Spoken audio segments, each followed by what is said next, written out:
The square one is very misshapen from the normal 3x3, as you can see with these pieces here. So that means that the notations are going to have to be a little bit different because it's able to morph and change into different piece size, basically. So since it's a little bit differently, the square one notations are a bit harder to understand than just a U and U prime, R and R prime. So let's first go over the basics of the square one. So the first thing I want to show you is slash moves. And basically what a slash move is it means to rotate the right layer 180 degrees, just like so. So you always want to hold the big bar on the right and the small bar on the left with the yellow on top. And this will allow you to do 180 degree right turns. And you'll only ever do these in square one moves. The next basic is brackets and negative signs. So if you see a bracket, it just means that it's in one part of the algorithm.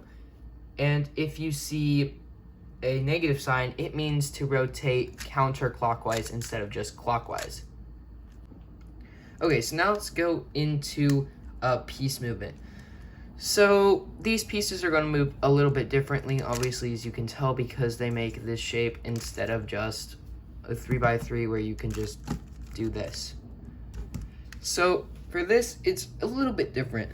So the thing that helped me remember this was that these small pieces are equal to 1 and these pieces are equal to 2. So like, for example, if I had the algorithm 3, I would move it over 1 because that's 1, and then this one's equal to 2, so I'd move that over 1 more, so 1 plus 2 equals 3. So that gave me 3 movements over. Alright, so now let's get in on how to read actual cube notations now that I have gone over how to move the pieces. So let's say I have the algorithm slash 2, 4 slash -2 slash -1. So in every bracket, there are only 2 numbers. So in this first algorithm, there's slash, and then in one bracket, it's 2, 4, ends the bracket, and then it goes slash, and then puts in another bracket, -2, -1. So for every first number in the bracket, it's going to be moving the top layer, and every second number in the bracket is going to move the bottom layer. So let's try this out. So let's say I have a slash, which is 180 degrees on the right, and then I have 2 clockwise, so we're going to do 2 to the left, and then you don't do another slash move yet because we're not done. And then we're going to go 4. Now, this is where it gets a little bit tricky.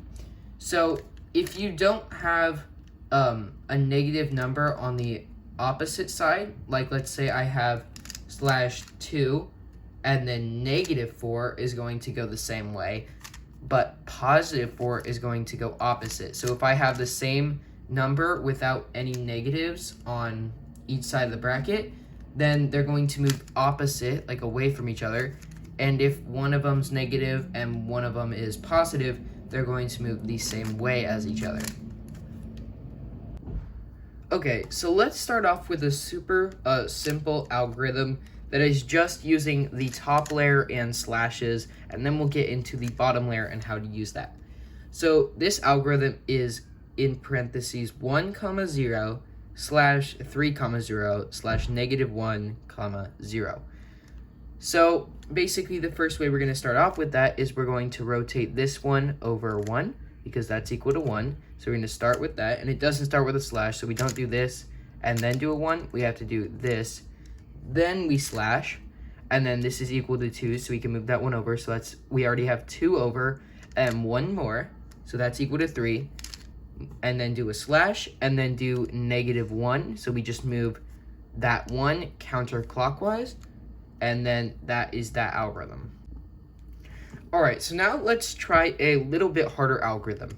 So this algorithm is 1, 0, slash -1, -1, slash 0, 1.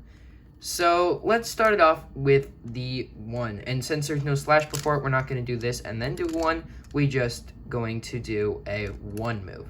So remember, 1 is clockwise and or counterclockwise. And so if we don't have a negative sign, it is just clockwise. So let's move this one over clockwise. And then it asks for a slash, so we do a slash. And then from what I said earlier, if there's two of the same number, like if there's two negatives or two positives in the same bracket, then they're gonna have to be moved opposite from each other. So in this case, I have -1, comma -1. So -1 is going to be this way for the top layer, and -1 is going to be the opposite way for the bottom layer. And then it goes slash and then 0. So we don't move the top layer because that's the first number in the bracket, but we do move the bottom layer. So the bottom layer asks for just a 1. So we're going to move that opposite of what a 1 would be on top. So the way I remember this is the -1 on the bottom is equal to the 1 on the bottom is equal to -1 on the top. So we just move that over. And that is a little bit of a harder algorithm that uses a D move, but still isn't too hard. Okay, so now let's try a little bit harder one. So I'm not going to read it this time because it's a lot longer. And so let's just get on into how to do this. So it first asks for 0, -1. So that is going to mean that we don't rotate the top layer because the first number in a bracket means the top layer and the second number means the bottom layer. So if the top layer is 0, then I'm not going to move 0, or I'm not going to move the top layer, and then we just skip that basically. So then it asks for a -1, which in Sq-1, -1 on the bottom is equal to a +1 on top. So let's do a -1 right here. And then it asks for a slash move, which is just the right layer 180 degrees. And then it asks for -3, 0. So a -3 is for the top because it's the first number in a bracket. So that is going to be -3. So we're going to move that counterclockwise. So that is 1, 2 right there, plus 1 more. So that is -3, and then we don't move the bottom layer because there's a 0 on it. And then it asks for a slash. Okay, so then it goes for, and then it says 4, 1. So first we're going to move the top layer 4 clockwise, and then we're going to move the 1. So let's go with 4 first. So we have 1 right here, and then 2, 3, 4. And then if they're the same number or if they're the same type of number in both digits of the bracket, then they're going to move opposite of each other. So in this case, I have 4, 1, so they're both positive.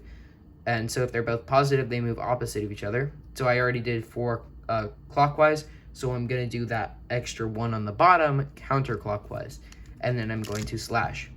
And then we're going to mirror that, so it's going to be 4 counterclockwise and this 1 clockwise. So let's start this. So let's go 1, 2, 3, 4.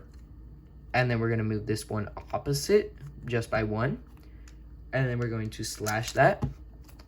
And then we're just going to move this over by 3 clockwise. So let's go 1, 2, 3. And then slash that. And we can then just end it with a super simple 1, which is also equal to -1 on the top for a D move. So this may take a while to memorize just because it is a lot different than just your average U and U prime moves. But with a lot of practice, it is actually really easy, and eventually you will be able to learn this a lot faster and probably learn Sq-1 a lot easier.